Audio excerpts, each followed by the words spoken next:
Someone was secretly living in the walls of my apartment, and you're gonna get ready with me while I relive that trauma. I don't even know why I'm doing this right now. A few years ago, me and 3 other friends decided to move into an apartment together. And we were so excited and young and carefree, and we thought that this was gonna be like the time of our lives. At first, everything was completely fine. Getting along, we're going out, we're doing all the girly things, but just you wait. About a week and a half in, we all start individually noticing some of our things going missing. Small stuff though, that you wouldn't like outright notice. On top of that, I kid you not, we started hearing like scratching in our vents and knocks on the walls and random banging happening through the middle of the night. And we are petrified. So we started doing some research on the internet to see if anyone else in the world had experienced something similar to what we were going through at our own place. And lo and behold, one of the first things that we came across was somebody experiencing the exact same thing, and you guessed it, someone was living in their walls. Yep,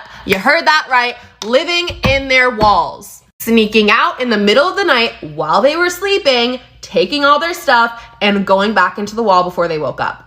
All 4 of us were sitting in the living room when we found that article and simultaneously turned to look at each other and then proceed to look at the 2 locked doors in our place that we hadn't been able to open since we arrived. And I hate to do this to you, but I can only drag out my makeup routine for so long, so we're gonna have to come back for part 2. Someone was secretly living in the walls of my apartment, the final part. If you haven't seen part 1 yet, click on our comment because we are picking up right where I left off. Saying that we're freaked out by this point is such an understatement, but we end up calling maintenance to come unlock the doors and tell them what's been going on at our place. Maintenance comes like rushing up. Within 3 minutes, they're knocking at our door. He comes in and unlocks both the doors. Honestly, to our surprise at this point, there's nothing there. So the maintenance guys turned around and looked at us like we were insane and proceeded to basically gaslight us into thinking we were just a bunch of paranoid young girls. And you know what? His gaslighting worked because after that day, we dropped it until something happened a week later that we literally just couldn't ignore. So one night it was really late and all 4 of us were home and decided to order pizza for a little late night snacky. The pizza delivery guy was taking a hot second. We actually all ended up falling asleep before he got there. So we all wake up and see that the pizza box that we ordered is sitting on our counter. And it's kind of like half open and there's some sauce and like pizza remnants. So we start laughing and we're like, oh my God, who woke up and got the pizza? Like, thank you so much. And we go around the room and everyone's like, oh, I wasn't awake. Well, I wasn't awake either. And they both weren't awake. No one was awake.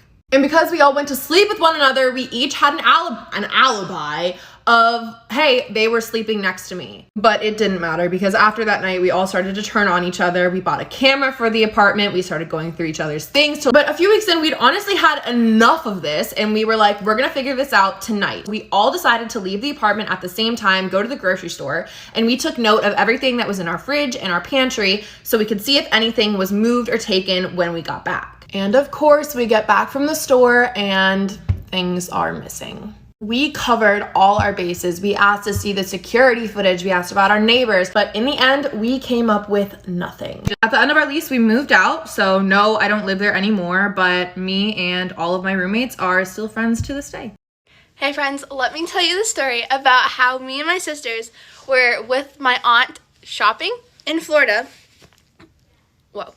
And how we could have potentially almost gotten kidnapped. So about a year ago, we were with my aunt in Florida, and it's the blonde aunt that you see on here quite often.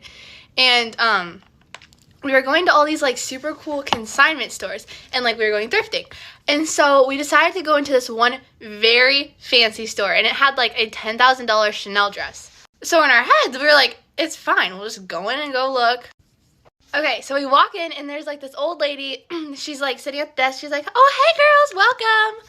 She seemed really sweet, so we were like, oh, we just started chatting, we were looking at all this stuff because it was actually the coolest little store that I've ever seen.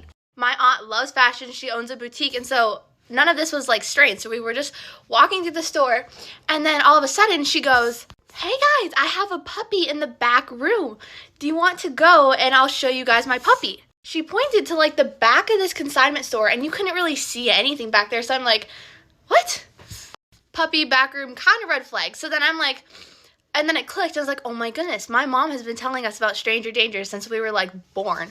And so me and my sisters were like, no, we're fine. Like, we're just here to look for clothes. And my aunt goes, oh my word, it's a puppy. Let's go see the puppy. me and my sister was like, no, we're fine. My aunt was so confused. She's like, you guys love dogs. You have 4 dogs. Why don't you want to go see the puppy? And Eliza was like, I'm allergic. Obviously not. Brittany just said we had 4 dogs. So then the lady was getting kind of suspicious. She was like, oh, it's fine. If you guys don't want to go in the back room, I'll just lock the front door, because we were the only people in the store at this point.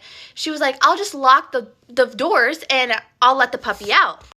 And all of us were like, you're going to lock us in here to let us see the puppy. My aunt was still not catching on that this could potentially be a dangerous situation. Now, whether or not we were like overreacting, I feel like it's better to be safe than sorry. So we're like, no, Brittany, actually, let's just go. We weren't gonna buy any of the clothes anyways, because like the cheapest thing was like a $300 t-shirt. And like we didn't want to be rude to the lady, so we weren't gonna be like, Brittany, she's trying to kidnap us, because that would have just been a little messed up. Maybe not though. I don't know. So then my sister pulls Brittany aside. She's like, Brittany, this is how people get kidnapped. Like, she's gonna push us into this room, we're gonna see her dog, and then just get taken away. And Brittany was like, oh, probably a good idea not to do that. And I just don't think she caught on, because the lady genuinely seemed like a nice person. The only time she got suspicious was like talking about this dog and wanting to lock us in the store to let her dog out. But we actually ended up going to the back and seeing her puppy. So take it as you will, there was a puppy.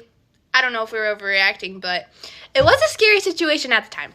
My stepbrother confessed that he has feelings for me, and now I'm catching feelings. Disclaimer, this is not my story time. My dad was single for years after my mom and him split. I decided to move in with my dad because my mom and I don't have the best relationship. I was floored when I got to my new high school. There were so many cute boys, including my stepbrother. His mom was single and she was looking for a man. My dad and her met at a yoga class. They hit it off right away. I mean, right away. A month into their relationship, they wanted to move in together. During that month, I developed a crush on several boys, but my stepbrother was not one of them. You see, he had a girlfriend, and I am no homewrecker. But when we moved in together, we started hanging out a lot. He was making the effort to be with me all the time. At first, I thought it was kind of sweet. Like, okay, we're like stepbrother and stepsister now. But no, he broke up with his girlfriend and he started hanging out with me every day after school. We started watching movies together. We were cooking together. We would do all our chores together. And then finally, our parents told us that they were engaged. So we knew this was going to be for the long run. Prom was nearing and a boy asked me out to prom. He grabbed my arm and made me swear that I wouldn't go out with this boy. And I asked him why. He said this guy was a player. Then he confessed that he was jealous. Part 2 is up. My story time about how I'm catching feelings for my stepbrother. Disclaimer, this is not my story time. That's when my stepbrother confessed that he was jealous. I mean, I knew that he liked me, but I didn't know that he liked me. Essentially, he told me that he did not want me going out with this boy to prom because he was really bad news. So I told him that I wouldn't. Went back to the boy and told him I couldn't go to prom with him. After that, my stepbrother asked me if I wanted to go to prom with him. Okay, everyone in school knew that our parents were engaged. Essentially, we're stepbrother and stepsister. But let me tell you, after his confession, I could not stop thinking about him. I mean, his room was right across from mine. He had so many girls chasing him at school. A few days later, his ex comes up to me at school and calls me a slut. Apparently, the rumor was going around that him and I were together. This girl was not happy. When I got in his car to go home with him, I broke down and started to cry. Then he told me that he told his ex that he had a crush on me. And then we kissed. And I had never been kissed like that. He was so sweet yet so passionate. We stare at each other at the dinner table. He tried to kiss me again at home, but I didn't let him. I'm gonna have to update you guys. What should I do about this?